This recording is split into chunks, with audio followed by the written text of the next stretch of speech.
Buenas tardes, el día de hoy es martes 16 de marzo del 2021. Mi nombre es Roberto Silva, estoy entrevistando a Carla Finkelstein para el Centro Voces de Historia Oral en la Universidad de Texas en Austin. Por favor, sepa, señora Finkelstein, que esta entrevista va a ser archivada en la colección latinoamericana Nettie Lee Benson de la Universidad de Texas en Austin y podría estar disponible online o internet vía YouTube o alguna otra plataforma similar. Si hay alguna pregunta que no quisiera contestar o algún tema del cual no quiera hablar, yo honraré sus deseos. Igualmente, si hay algún tema del cual usted quisiera hablar, por favor menciónelo y lo discutiremos. Como no estamos conduciendo esta entrevista en persona, necesito grabarla a usted dando su consentimiento. Le voy a preguntar una serie de 5 preguntas. Por favor, diga sí, estoy de acuerdo o no, no estoy de acuerdo después de cada pregunta. Antes de continuar, tenemos que asegurar que consienta las 3 siguientes preguntas. Voces, quisiera archivar su entrevista, así también como cualquier fotografía y documentos que usted provea en la Biblioteca Benson de la Universidad de Texas, Austin. Nosotros retendremos los derechos de autor sobre la entrevista y cualquier otros materiales que usted done a Voces. Primero, ¿usted le provee a Voces su consentimiento para archivar la entrevista y cualquier otros materiales en la Biblioteca Benson? Sí, estoy de acuerdo. 2. ¿Usted le concede a Voces los derechos de la entrevista y cualquier otro material que usted provea?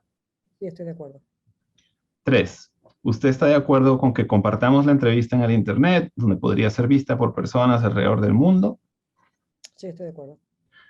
Tenemos varias preguntas en un formulario de preentrevista que ya llenamos. Nosotros usamos la información en ese formulario de preentrevista para ayudar en investigaciones académicas. El formulario entero es mantenido en un servidor seguro de Voces. Antes de mandar el formulario de la colección Benson, nosotros eliminamos cualquier información de contacto de usted o su familia para que no sea parte del archivo público. Su archivo público solo será accesible en la biblioteca Benson.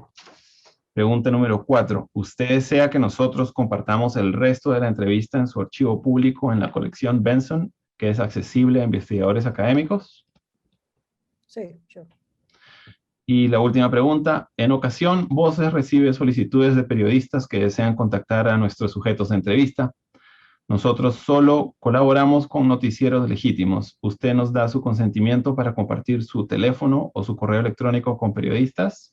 Mi correo electrónico. Ok. Bueno, ese es el final del preámbulo. Ahora vamos a pasar. Esas fueron difíciles. Pasaremos a la entrevista. Carla, ¿nos puedes contar un poco de ti? Sí, claro. Mi nombre es Carla Finkelstein. Soy Associate Professor en el Departamento de Ciencias Biológicas de Virginia Tech.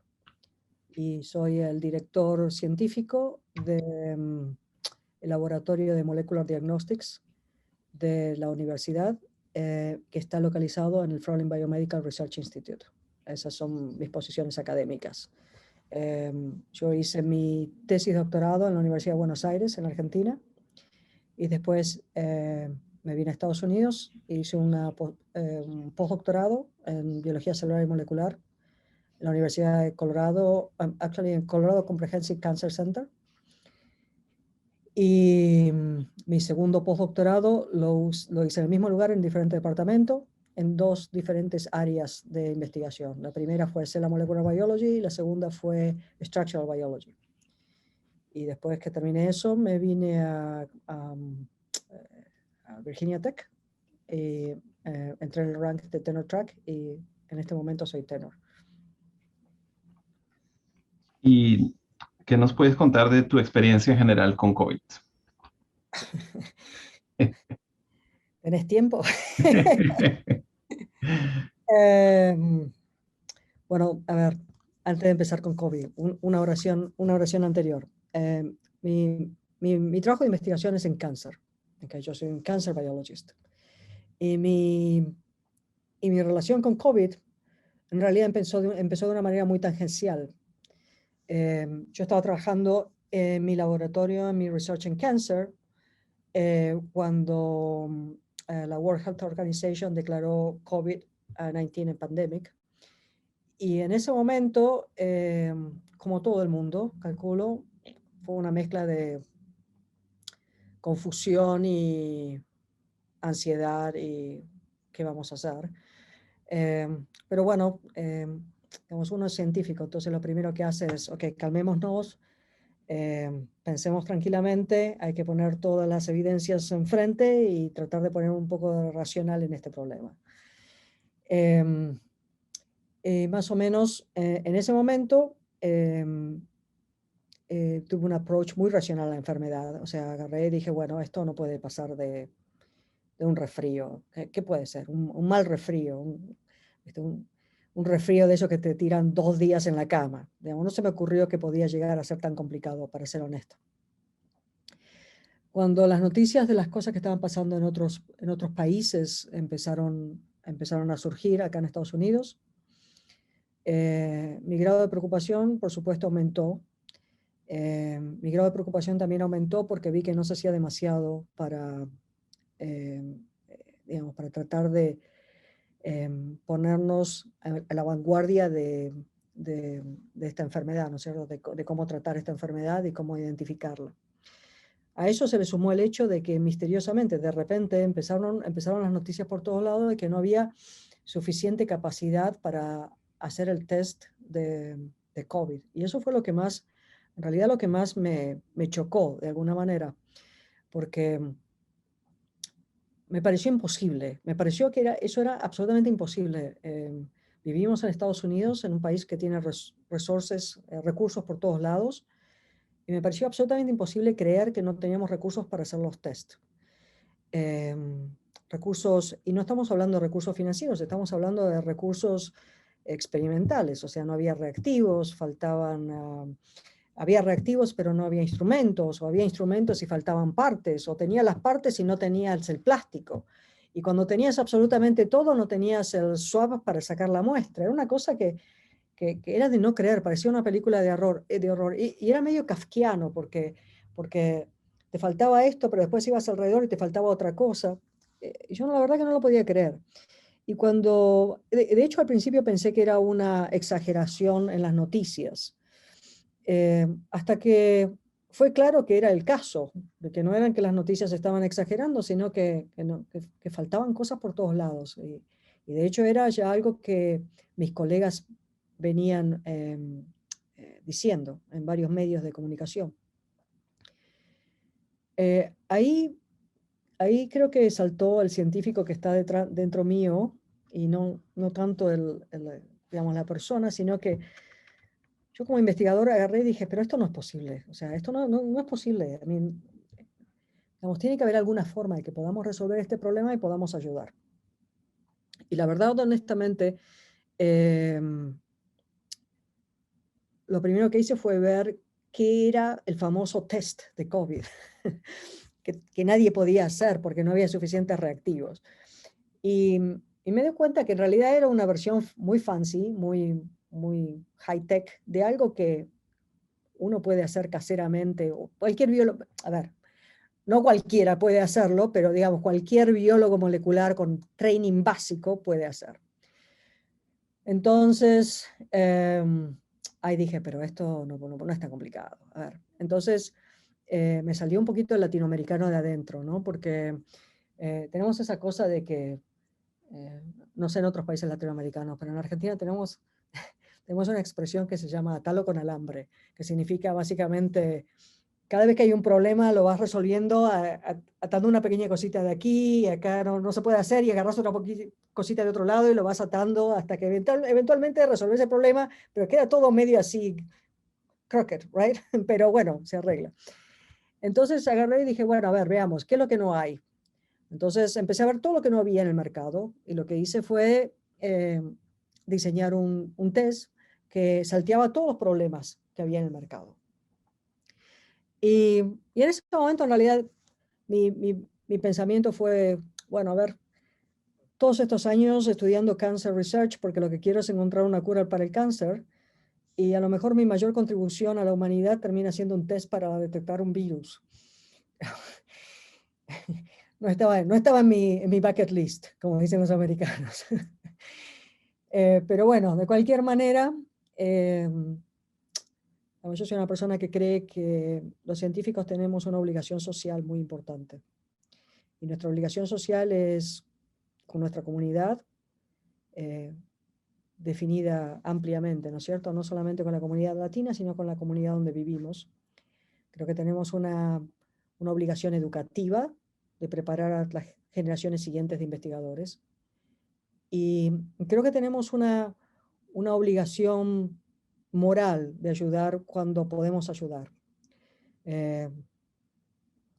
Anyway, en ese momento, la verdad que decidí que, bueno, quizás era el momento de poner mi trabajo de investigación en hold o en espera por unos meses y tratar de hacer algo que en ese momento era más importante, digamos, más importante que mi propia investigación. Era ayudar a la gente que está alrededor mío. Digamos, nosotros vivimos un área rural de Virginia donde no había test, no había ninguna capacidad de hacer, no éramos prioridad, honestamente, porque no vivimos en una gran metrópoli.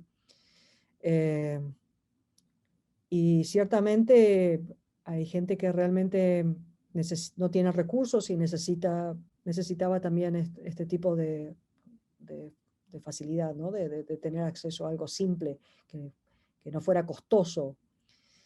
Bueno, anyway, long story short, como dicen los americanos, lo que hice fue pasarle la idea al director del instituto de acá del FBRI, que es un tipo fantástico, un tremendo líder. Y realmente él empezó a mover las cosas, se mostró interesado. Varios de mis colegas nos facilitaron reactivos que necesitábamos o instrumentos al principio. Y armando de todo un poco empezamos a hacer un scale up, a crecer, ¿no es cierto? Y en un momento tuvimos que tomar la decisión de, ¿vamos a pasar esto de un experimento de laboratorio a la vida real o no? O sea, vamos a pasar de hacer un par de experimentos para ver si esto funciona a tratar realmente de ayudar a la gente. Es una escala brutal, uno no se da cuenta realmente. Y yo la verdad que estaba totalmente decidida a hacerlo. Ni siquiera me planteé el cambio de escala, ¿no? Creo que ahora en retrospectiva me doy cuenta de cuán importante fue el cambio de escala y todo lo que involucraba. Involucraba un montón de documentos, involucraba un montón de approvals, involucraba un montón de recursos que bueno, la verdad que la universidad y el instituto los puso a nuestra disposición. Y sin dudar, y te lo digo de todo corazón, a mí, digamos, nadie me paga nada por decir todo esto, pero realmente el instituto no tenía por qué seguir adelante con esto, ¿verdad? En ese sentido fue re bueno porque fue algo que nació de todo el mundo, ¿no? Es como que tenemos que ayudar y ayudemos como podamos y después veremos cómo pagamos esto, después veremos cómo salimos de este otro problema. Ahora lo importante es tirar para adelante y tratar de tener algo que pueda servir para ayudar a la gente aquí. Y eso fue lo que realmente movió todo. Y para eso tuve un grupo de gente que eran postdocs y estudiantes del laboratorio de Harry Sonheimer, que ayudaron fantásticamente. Una de las chicas estaba embarazada de 8 meses cuando empezó a ayudarme. Estábamos ahí, ¿viste? Por favor que no salga el bebé, a ver si le ponemos mucha presión y sale el bebé de repente. Trabajaban impresionantemente. Y bueno, conseguimos hacer todos los experimentos que nos pedía la FDA para mandar lo que se llama el Emergency Use Authorization. Y una vez que conseguimos el green light de ellos para la luz verde de ellos, ya hablo en Spanglish, la luz verde para poder empezar a hacer el testeo, empezamos. Y bueno, la verdad que, viste, al principio recibíamos poquitas muestras, después empezamos a recibir más, y después hacíamos los test bastante rápidos, con lo cual otro de los problemas que existían es que había no solo pocos test, sino que tardaban mucho. Los resultados se los daban a la gente como una semana después. Entonces, para cuando ya tenías el resultado, el test era irrelevante. O sea, o la persona ya estaba súper enferma y no necesitaba más test, o, bueno, quizás si la persona era asintomática hubiera sido importante, pero digamos, si la persona era asintomática y no tenía ninguna posibilidad de darse cuenta que tenía coronavirus, ya lo había desparramado por todos lados. O sea que el asunto acá no solo era tener el test, sino que tener el resultado rápido. Y eso fue una de las cosas que nos pusimos como premisa inmediatamente. De hecho, nosotros el resultado de los tests que hacemos en el día, los publicamos en el día. O sea, damos los resultados en el día. Y nuestra intención fue ayudar al Departamento de Salud, que también estaba con pocos recursos, con poca gente, sin mucha plata, un poco desorganizado. Tratar de ayudarlos dándole los resultados lo más rápido posible, así ellos podían intervenir y tratar de parar cualquier outbreak. Así que bueno, eso fue quizás el origen de todo. Y después, después cuando empezamos en realidad estos experimentos, teníamos dos lugares. Hacíamos una parte en Blacksburg y una parte en Roanoke. Y después ya nos dimos cuenta que era muy complicado manejarlo de esa manera. Hay 45 minutos de distancia. Entonces, ahí fue cuando realmente nos dimos cuenta que todo tenía que estar centralizado en un solo lugar, toda la gente tenía que estar entrenada junta, tenía que haber una persona encargada de manejar la organización y poder responder rápido a cualquier pregunta, a cualquier problema que hubiera.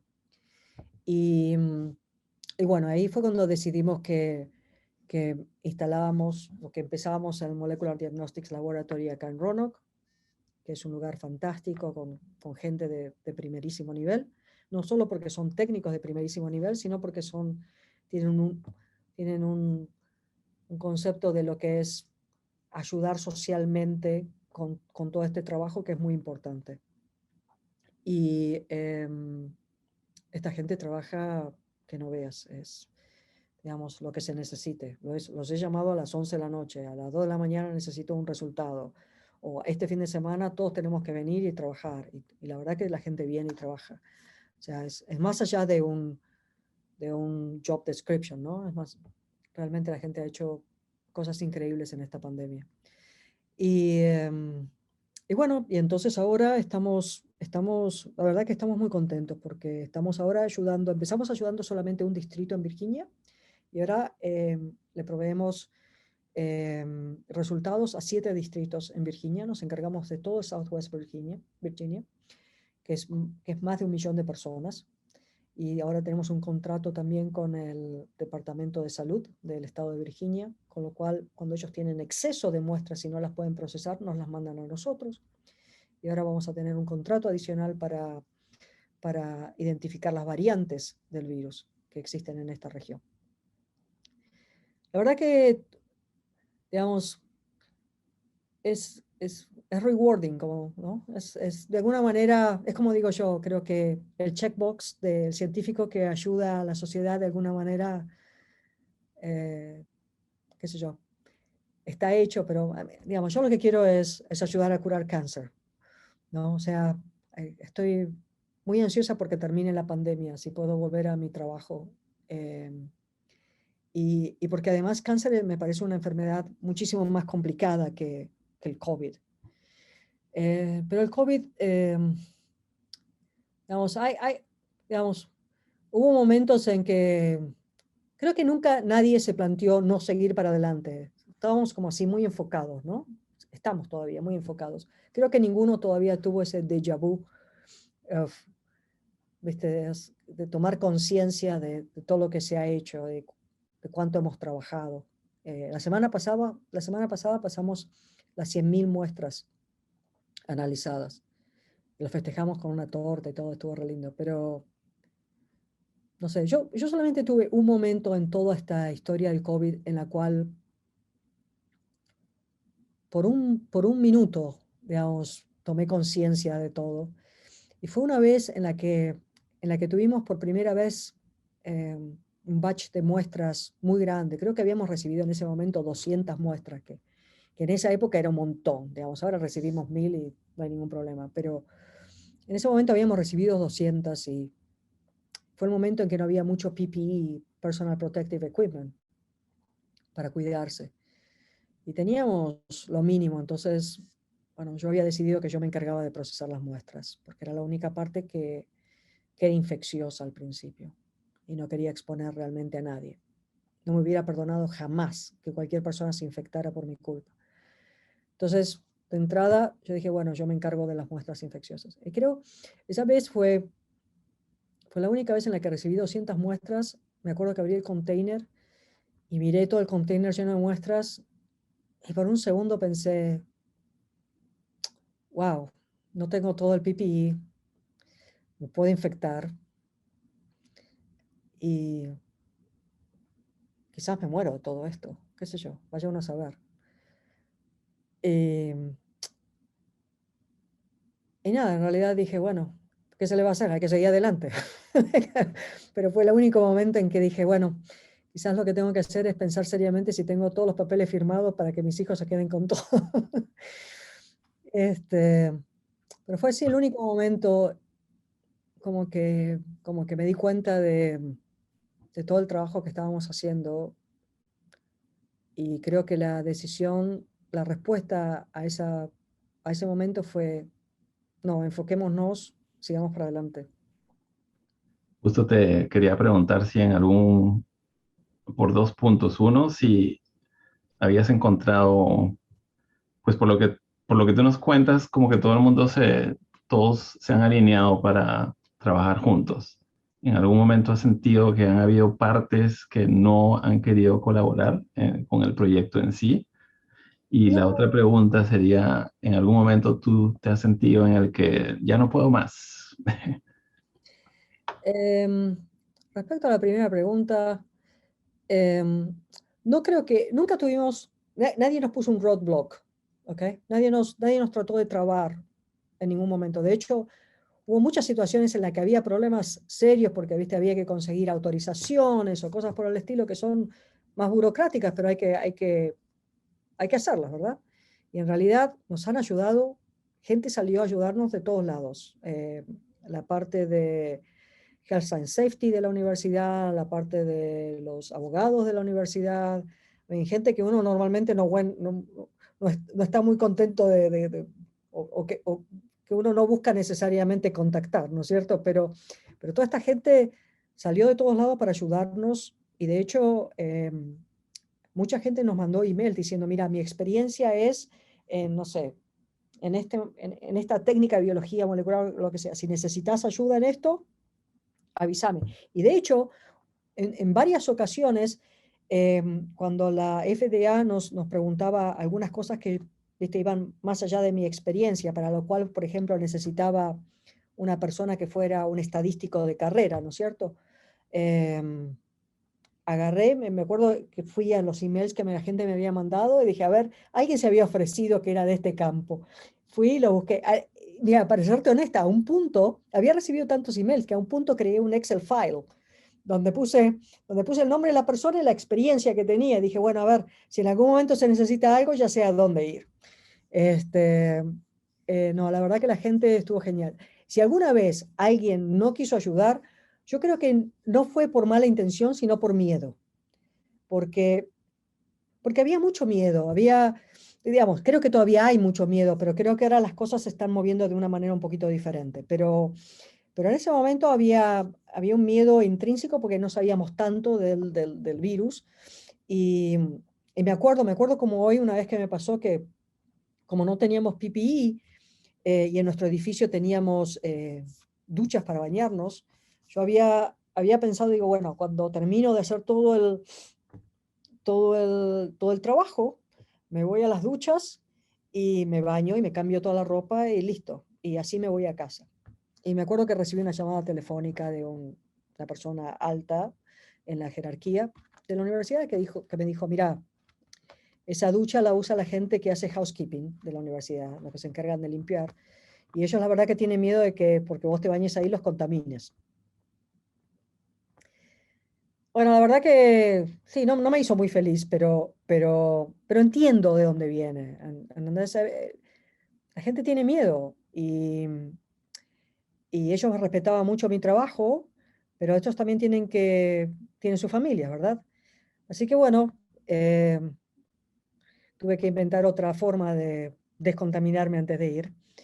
Eso fue lo único así, pero realmente no fue que nadie puso un roadblock en particular, sino que había cuestiones de ignorancia sobre el tema que saltaron. Y respecto a tu segunda pregunta, Roberto, si alguna vez pensé no seguir para adelante, Se ve que no me conoces. Cuando yo me pongo algo en la cabeza, sigo para adelante. I mean, yo sigo con esto hasta que haya 0 casos y se acabó. Y que COVID aparezca en los libros, nada más. No me interesa. Una vez que estemos todos vacunados, ya todo va a estar bajo control y listo. No.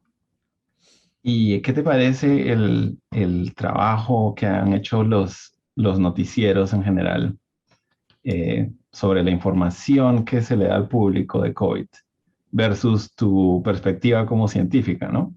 Sí. Pues porque hay mucha información que no es correcta. Sí. Entonces, ¿qué opinas? Mira, al principio la verdad que no me gustó mucho cómo se cubrían las cosas, para serte honesta. Me pareció que generaba mucho miedo. Em, Se notaba el pánico por todos lados. Y era muy extremo. O la gente tenía pánico o la gente no, no respetaba el COVID. O sea, era muy así, una cosa muy extrema.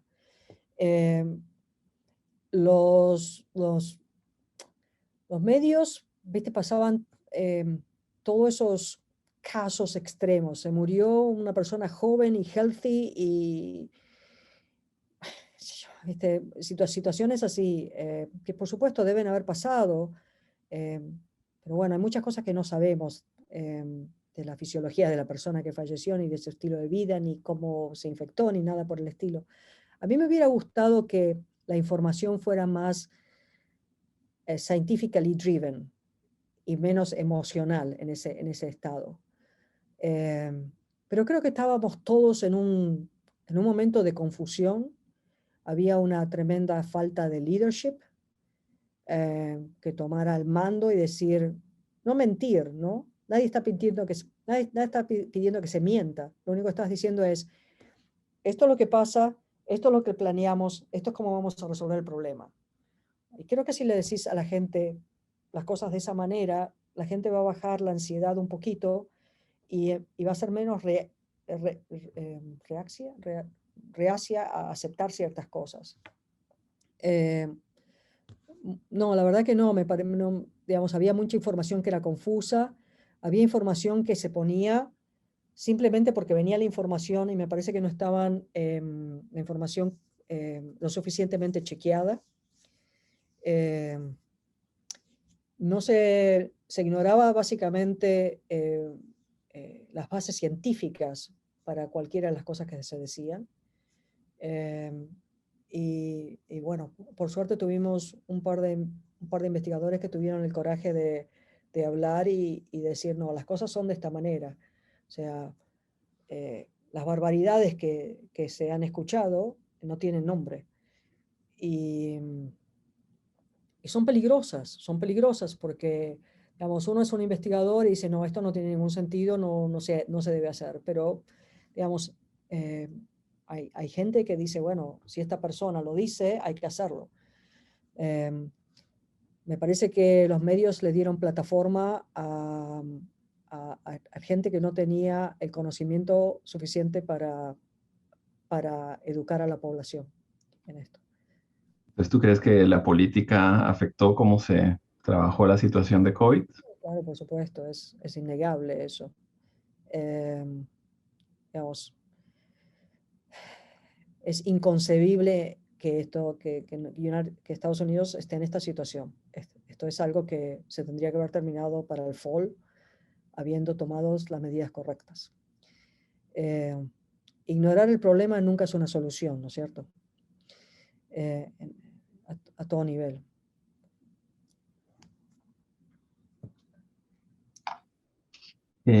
¿Podrías elaborar un poquito más en cómo ha impactado tu vida, tal vez un poquito más personal, como madre, como hermana, hija, y cómo ha afectado a tu familia? Sí, claro. Eh, como toda familia con hijos,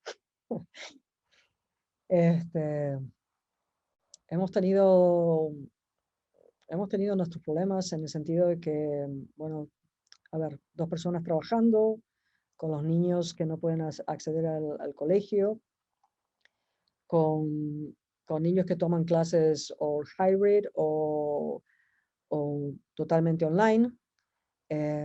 Uno de mis hijos en particular, por ejemplo, no logra concentrarse en las clases online. Así que por más que la maestra realmente pone el mejor de sus esfuerzos, realmente los maestros han hecho lo que pudieron. En estas circunstancias, bueno, digamos, es complicado. El niño no puede, digamos, no puede concentrarse. Eh, Además, por ejemplo, en el caso nuestro, mis hijos tenían muchas actividades extraescolares. Entonces, de repente pasan de ir al colegio y tener muchas actividades extraescolares a estar 100% del tiempo en casa, donde solamente tenían 2 horas de instrucción. ¿Okay?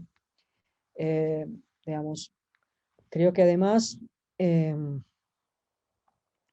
pone un montón de presión en una pareja, porque de repente cuando tenés 2 personas que están trabajando y una persona está full time haciendo los test o lo que sea, necesitas que la otra persona empiece a tomar responsabilidades que no necesariamente son las que estaba pensando tomar en ese momento. Y de repente, bueno, hay que llevar a los chicos a hacer esto, o hay que asegurarse de que los niños terminen las tareas, ¿verdad?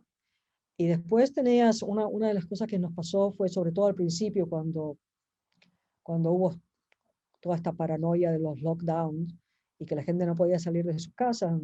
Mi niño más pequeño tuvo miedo, empezó a tener miedo de salir porque pensaba que afuera, que el COVID era como un monstruo. Entonces no quería saber absolutamente nada de salir y me acuerdo que para convencerla de poder salir, un día la agarré y la saqué a caminar conmigo y me pateaba por todos lados porque no quería salir, hasta que salimos varias veces y se dio cuenta que no había ningún monstruo.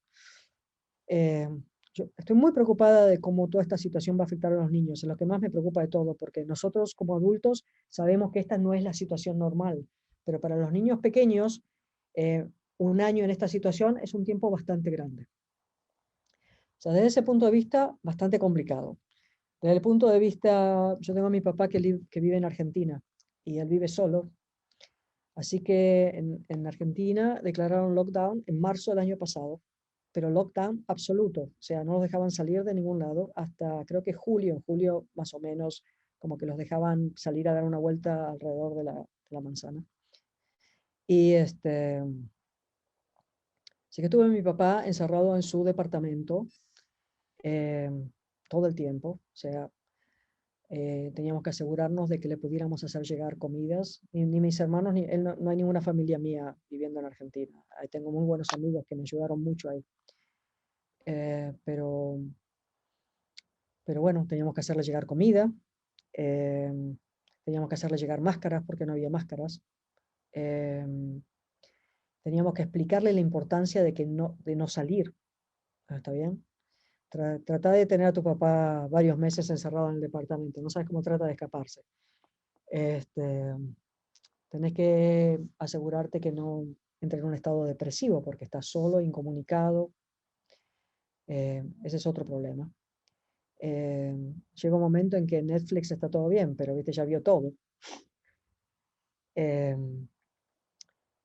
los afectos son muy importantes. Digamos, no tienen acceso. Mi papá es una persona que viaja en el año a vernos a nosotros o a mi otra familia en Europa. Y, y bueno, de repente no pudo hacer absolutamente nada. Así que eh, la disrupción familiar es algo que todos lo sufrimos. Eh, no se le ha escapado absolutamente a nadie de distintas maneras. Eh, digamos, la única forma en que yo lo resolví, al menos con mi papá, todas las noches hablo con él, todas las noches hacemos Zoom o alguna cosa mientras cocino, él está del otro lado y charlamos y bueno, le cuento cosas. Eh, pero es difícil para la gente grande. Eh, Digamos, un momento que siempre me afecta cuando estoy acá trabajando en el laboratorio de COVID es cuando nos llegan muestras. Nosotros no sabemos de dónde vienen las muestras porque no tienen ninguna identificación, pero tienen el año de nacimiento. Entonces uno puede especular, ¿verdad? Entonces, a veces te llegan un montón de muestras juntas y miras la fecha de nacimiento y te das cuenta, esto tiene que ser un nursing home o algo así. Y te mata, te, te, te parte el corazón. ¿entendés? Sobre todo cuando ves los resultados. Así que yo creo que todos nosotros que estamos trabajando en el laboratorio ahora estamos como robots, digamos, haciendo las cosas una detrás de otra, produciendo todo lo que se tiene que producir y produciendo y dando los resultados. Y creo que después que termine la pandemia, a nosotros nos va a agarrar un ataque. Y nos va a agarrar así tipo un ataque de conciencia de lo que hemos hecho y de cómo nos afectó. Yo por lo menos trato de no pensar en eso. ¿Y cómo reaccionó tu familia cuando se enteraron de que Carla está haciendo un test para COVID? Sí, eso fue un tema, ¿eh? Eso sí que fue un tema. Bueno, digamos que mi marido no estaba de lo más feliz. No había otra cosa que pudieras hacer. A ver, pero tampoco estaba sorprendido, tengo que decir. Y realmente me apoyó mucho. Digamos, al principio dijo, bueno, uf, de todas las cosas posibles tenías que hacer esto, pero bueno, me conoce desde hace muchos años, hace mucho que estamos casados, no le sorprendió. Lo único que hicimos fue ser súper precavidos en casa, extremadamente precavidos. Mi marido es científico, así que es fácil hablar el idioma. Mi papá es súper orgulloso, como todo padre. Mi papá es, mi hija, bueno, está haciendo esto. Sí, a mí me preocupaba mucho volver a casa y que estuviera infectada de alguna manera e infectar a mi familia. Eso es lo que más, siempre he tenido el cuidado extra, no solo por mí, sino por lo que uno puede hacer inconscientemente a otros.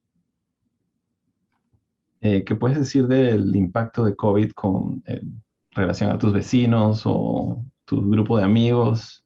O no sé si vas a una iglesia o a alguna organización en la que pertenezcas. Es una buena pregunta. Mis mejores amigos son latinos, de distintos lugares, ¿no? Eh, y, y fue muy interesante en realidad. Ellos pasaron al principio de... Es interesante si vos ves la progresión, ¿no? Yo que los veo de afuera.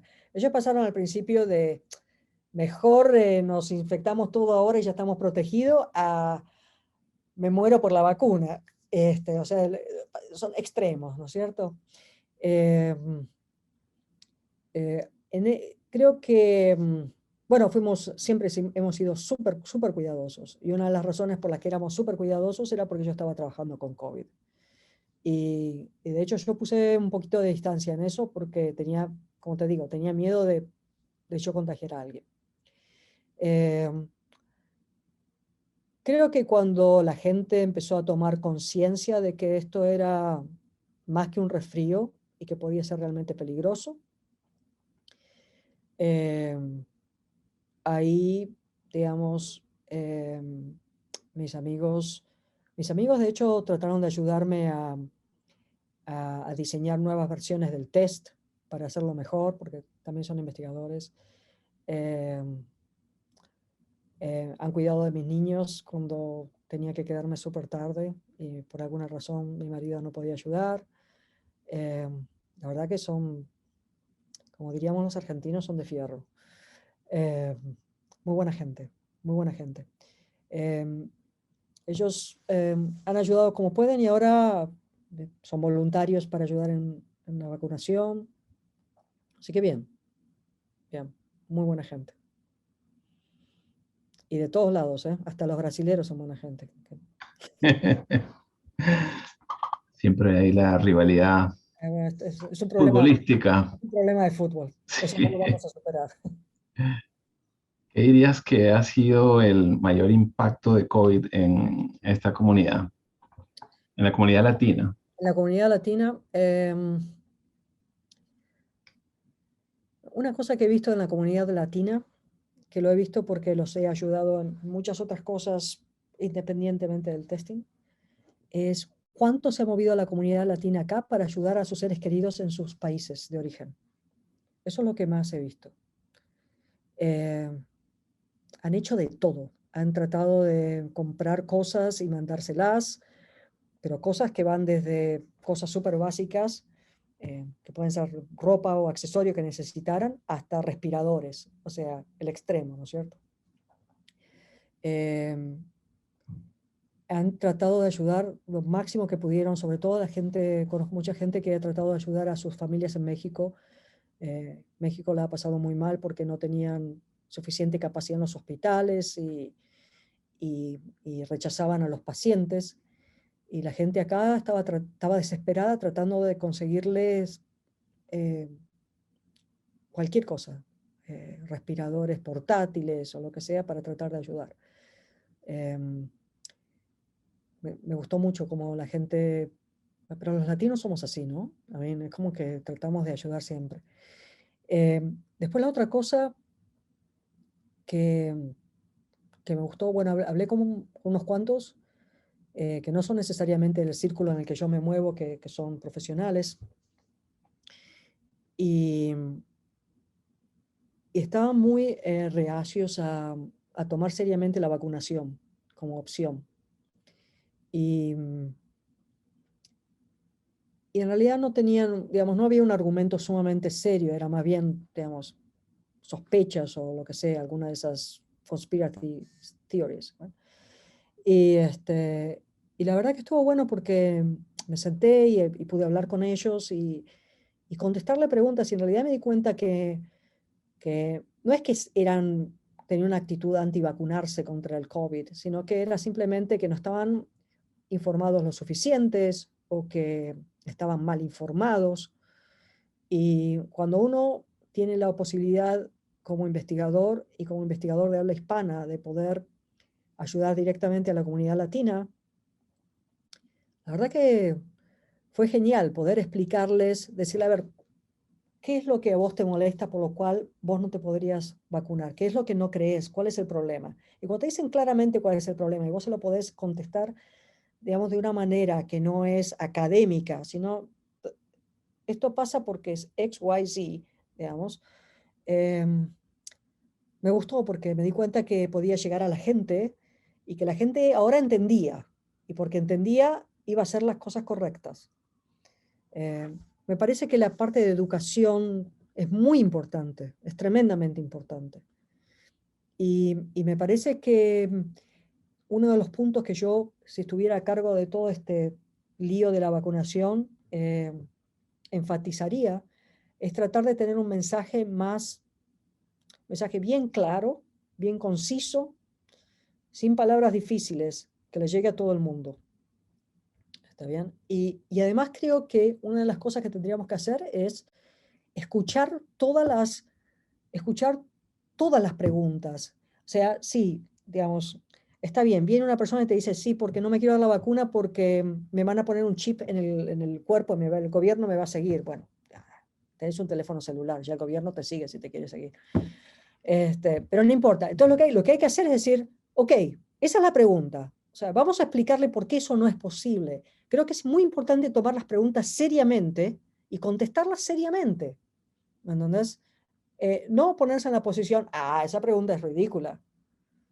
¿Está bien? Esa me parece que es la peor posición de todas. A mí me parece que lo que hay que hacer es escuchar el problema y contestar de una manera que tiene las bases correctas, las bases científicas correctas, pero al mismo tiempo contestarlo de una manera simple para que la persona pueda entender por qué no es así.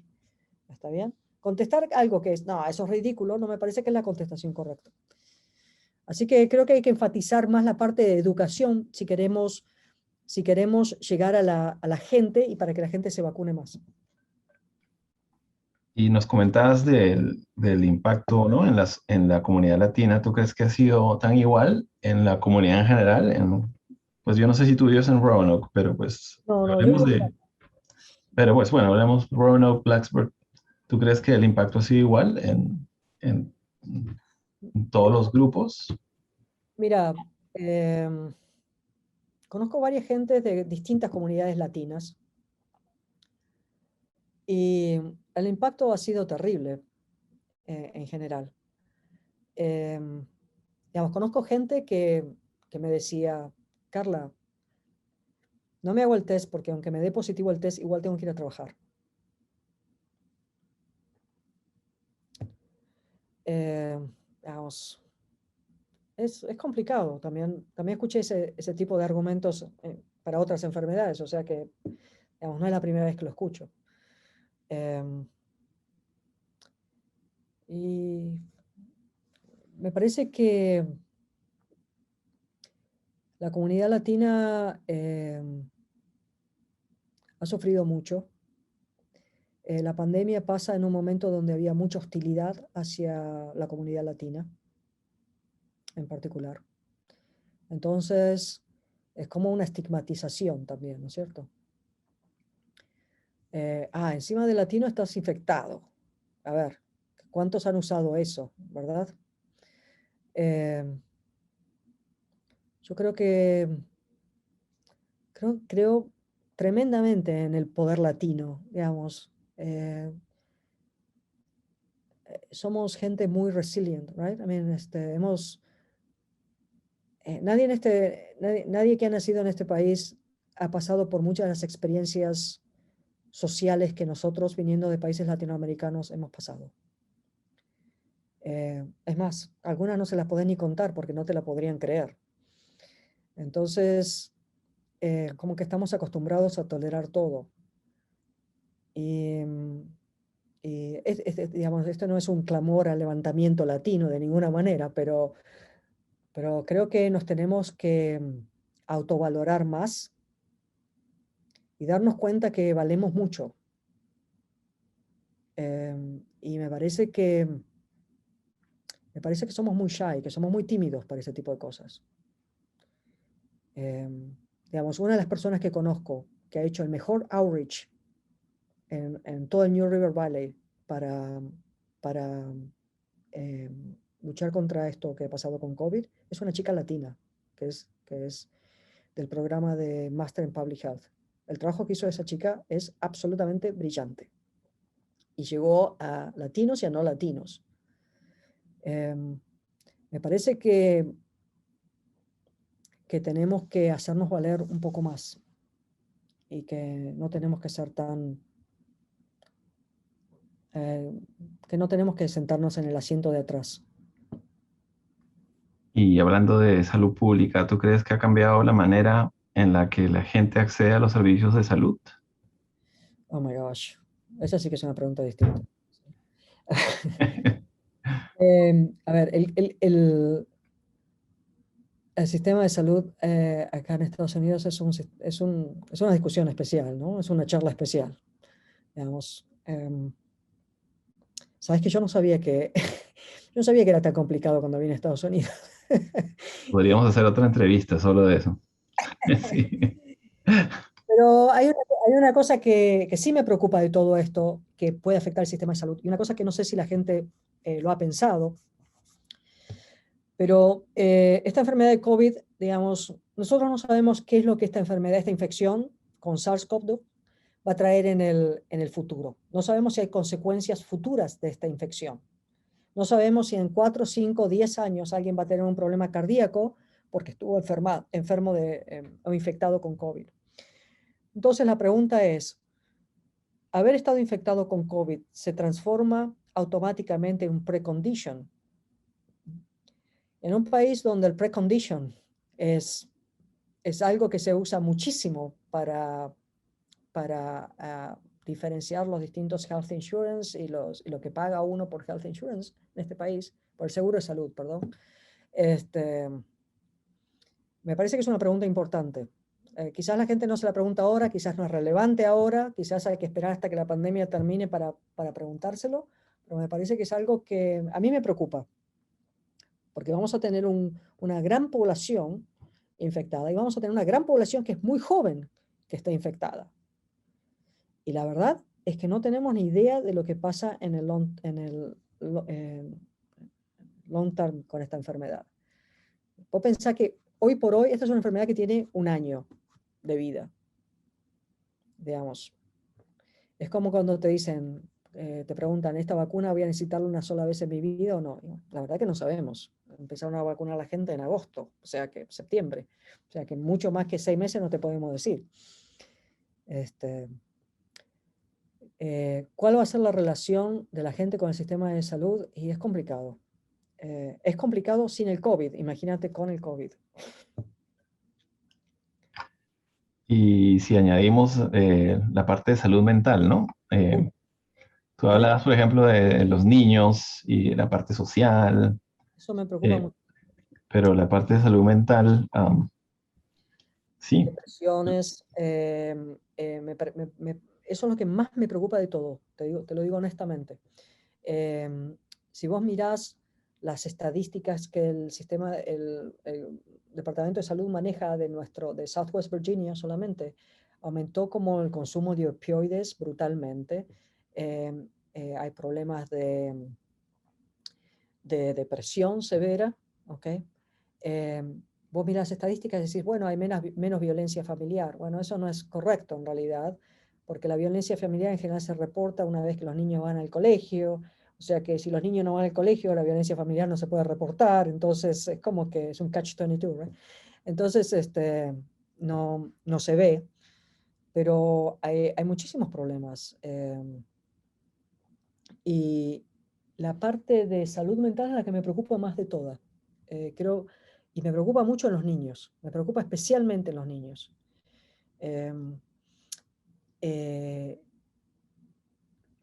digamos, están la falta de contacto físico que han tenido, ¿ok? Por más que uno va, los abraza y todo, no han visto a sus amigos. Una vez me pasó que salí de mi casa, estaba saliendo con el auto y en la casa del lado había un niño en la calle con un tantrum, ¿viste? Cuando le agarra esas rabietas. Y la madre estaba sentada al lado y pensé que el niño se había caído o algo. Estaba súper llorando a los gritos. Bueno, fui a ayudarla, pero digo, ¿te puedo ayudar de alguna manera? Me dice, no, no, no. Es que está con esta rabieta porque como no puede ver a sus amigos y los extraña mucho. Y, y bueno, la verdad que parte eh, del corazón, una historia así. claro, y, digamos, como ese niño, miles otros, ¿verdad? Y eso que no estoy hablando de niños que normalmente no tienen problemas, son más de niños discapacitados, que necesitan a lo mejor un contacto físico en particular, chicos con autismo, por ejemplo, digamos, cierto grupo necesita ese contacto físico o necesita salir. Hay enfermedades por las cuales los niños no pueden estar necesariamente encerrados en un lugar. Por eso el lockdown que se hizo al principio fue tan probablemente tan brutal para los niños, ¿no? Eh, Creo que también eso fue lo que llevó a que en el verano de repente todo explotara, ¿no? Entonces cuando apareció el verano todo el mundo salió como pudo. Y bueno, este verano va a pasar lo mismo. Espero que estemos vacunados para ese momento. ¿Tú crees que el enfoque debería ser en salud mental post pandemia, cuando ya todos estén Sí, vacunados ya. y la Creo que ahí situación el esté énfasis, relativamente manejada? sí, Roberto, creo que ese es el ángulo. Creo que vamos a necesitarlo todos, incluyéndome. Eh, Creo que vamos a necesitar eso.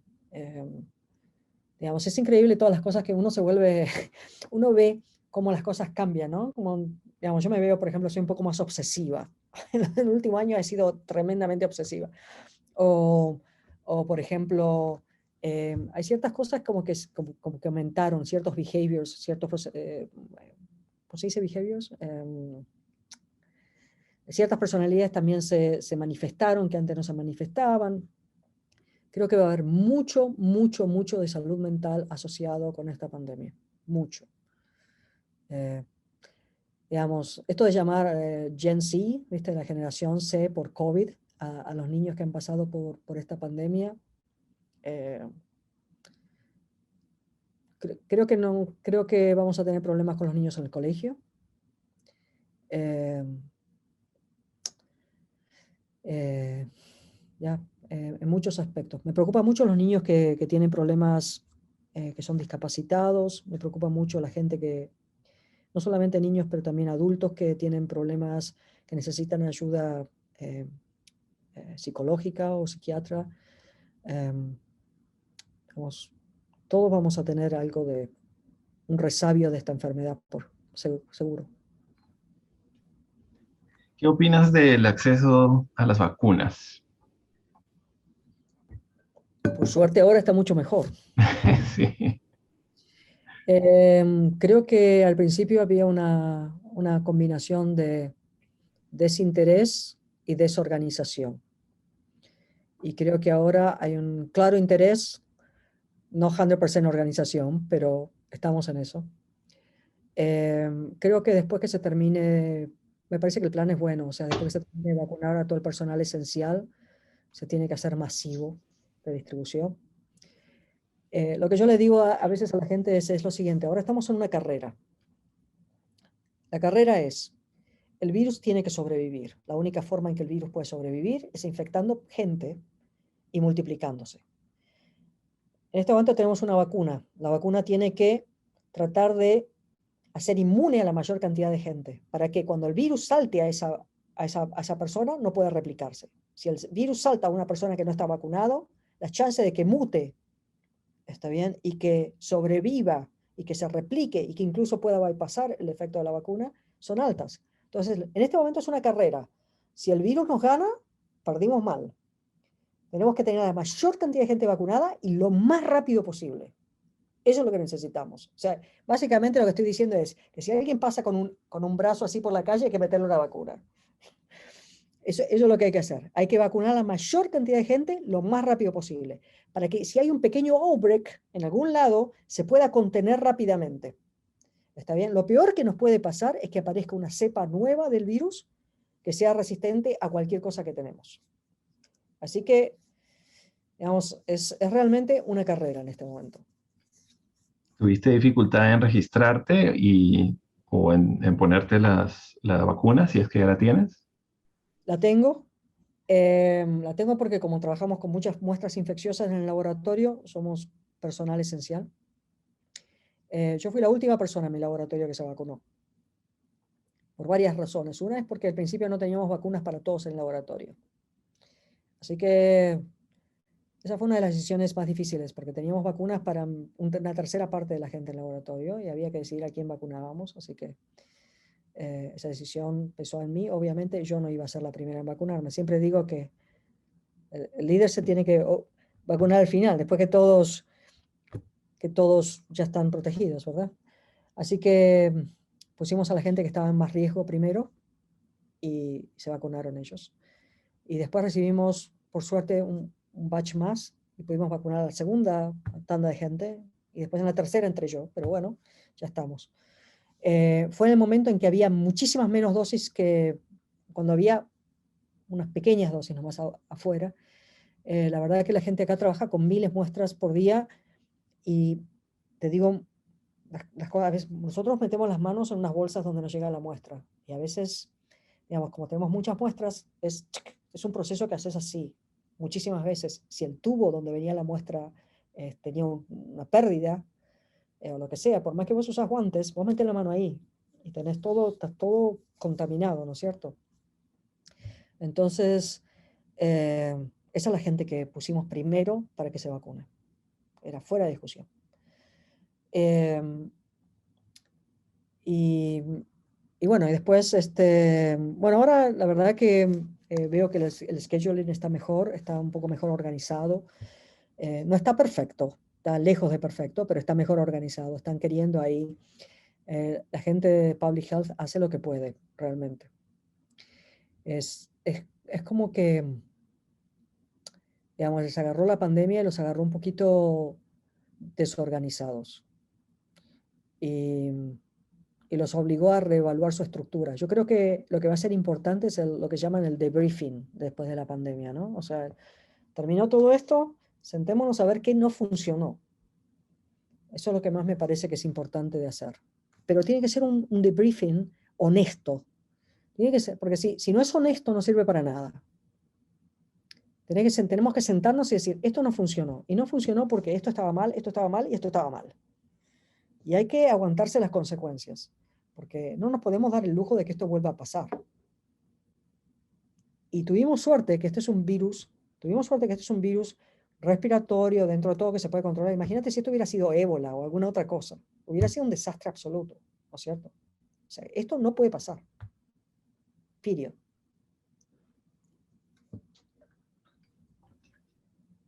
De las organizaciones de las cuales tú eres parte, si lo han hecho, han proveído recursos de salud sobre COVID. No sé si en la iglesia. Eh, todos los lugares donde yo trabajo y estoy asociada de alguna manera han ayudado. A mí, la verdad que la gente ha sido fantástica durante la pandemia. Lo mejor de la pandemia ha sido la gente que ayudó, ¿no? Eso es de todo, de proveerle comida o de ayudar a la gente mayor o, o tratar de ayudar a alguien que se queda sin trabajo. Eso es lo más terrible de todo. Digamos, nosotros hicimos, nuestra mínima ayuda fue dentro del área donde, qué sé yo me manejo lo mejor posible, ¿no? Pero he visto un montón de solidaridad, digamos, y eso habla bien de la humanidad, por más que hay spikes de no humanidad, digamos. Dejémoslo ahí. En la parte laboral, pues obviamente tu investigación cambió de cáncer a COVID, Pero pero vuelve a cáncer, bueno, pero vuelve a cáncer, ¿eh? Vuelve a cáncer. Una vez que me termino con este punk que tiene 5 sí. meses, vuelve a cáncer. Pero en algún momento tuviste alguna preocupación de dinero, de finanzas, o tal vez tu staff, hubo recortes de sueldo, eh, Bueno, algo. sí, claro, por supuesto. Mi laboratorio en realidad tiene estudiantes de doctorado y tiene undergrads. Y por suerte, cuando pasó lo de COVID todavía tenía mi funding, o sea que ellos pudieron seguir trabajando. A ver, uno de ellos eh, no quería trabajar durante el momento donde COVID, entre abril y agosto, que fue una situación un poco así confusa con información en los medios. Él no estaba muy seguro, qué sé yo, entonces decidimos, bueno, mira, si no estás seguro, no te sentís confortable, tómate tu tiempo. Y otros estuvieron en el laboratorio. Y en ese sentido no, y de hecho lo que estuvo bien es que de alguna manera, por más que yo estaba 100% enfocada en lo de COVID, el laboratorio siguió trabajando y siguió produciendo datos y tenemos unos resultados muy bonitos. Entonces, no, en realidad no es que paramos, digamos, desaceleramos, diría yo, que es más correcto. Ahora estamos con toda la gente de vuelta, pero la academia es un poquito diferente de lo que es una empresa, digamos, ¿no es cierto? O sea, una vez que vos tenés grants, la gente está contratada, no te van a cortar el grant porque hay COVID. De hecho, las agencias federales, muchas agencias federales ofrecían extender los grants porque no se ha podido cumplir los deadlines. No, desde ese punto de vista no nos afectó. Lo único que sí fue, pensamos mucho cómo hacer el approach de volver a trabajar en etapas al laboratorio, de manera tal que las cosas que eran prioritarias, que la tenía que hacer una persona, por ejemplo, para terminar su tesis, pudieran hacerse primero y que tuviera los recursos para poder terminar eso. Digamos, desde el punto de vista académico, me parece que no afectó tanto, o por lo menos no en el ambiente en el que yo me muevo. Sí afectó más a la gente que es staff, porque, bueno, digamos, no se necesitaba tanto staff, a lo mejor, y hubo recortes, claro, por supuesto. Y pasando de finanzas a educación, tus estudiantes o tus mismos hijos, ¿tú crees que han recibido el apoyo necesario logísticamente para poder seguir con sus estudios? Yo creo que los maestros hicieron lo que pudieron. Creo que los padres hicimos lo que pudimos, y lo voy a dejar ahí. Honestamente, creo que los niños necesitarían unos cuantos meses de catch up para poder estar en forma para el siguiente año. Eh, Creo que es un año, por lo menos en la educación de mis hijos, que es medio perdido realmente. No porque haya sido falta de interés o falta de intención o falta de nada. Todos hicimos lo mejor que pudimos bajo las circunstancias, pero no me parece que ha sido productivo. Me parece que puso muchísimo estrés en los padres, muchísimo. Digamos, los niños tenían tarea y teníamos que llegar y teníamos que ayudarlos porque las clases no le alcanzaban. Y estoy seguro que los maestros hicieron lo mejor que pudieron, pero lo cierto es que yo llegaba y a las 11 de la noche me tenía que poner a explicar matemática. También había otro componente, que era el componente que, bueno, uno no está todo el día y cuando llegas, a lo mejor hacer la tarea es la excusa que pone el niño para estar con vos, ¿no es cierto? Eh, pero sí, fue muy disruptive, muy así como que no anduvo bien. Yo la verdad, honestamente, creo que al menos para mis niños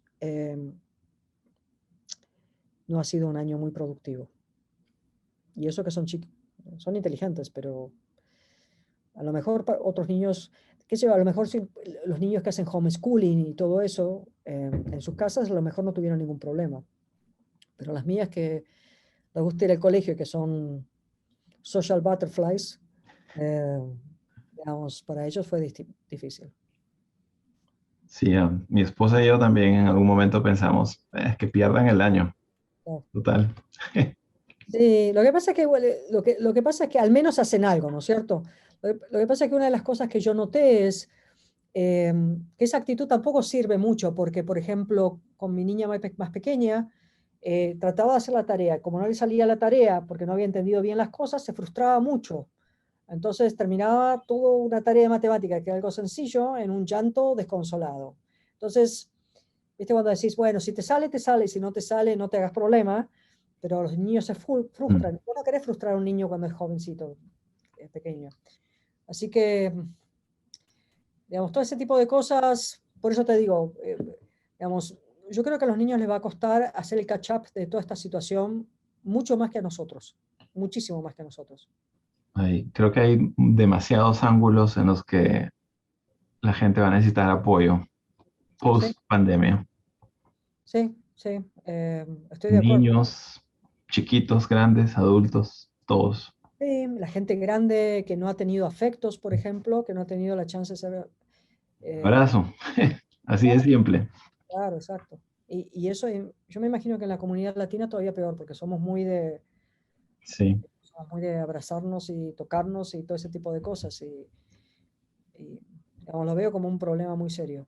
Digamos, de hecho, con mi papá no ve la hora de abrazarnos, es lo que dice todo el tiempo. sí, claro.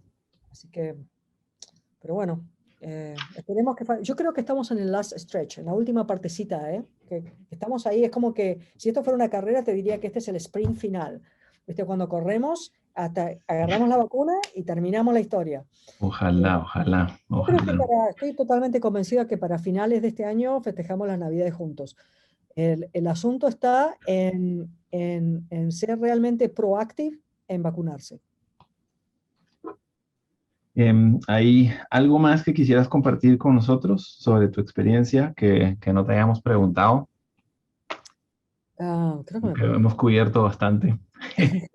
No, no realmente, creo que realmente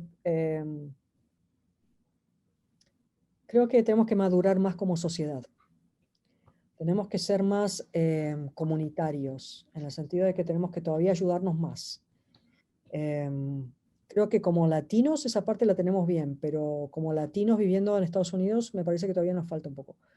Y creo que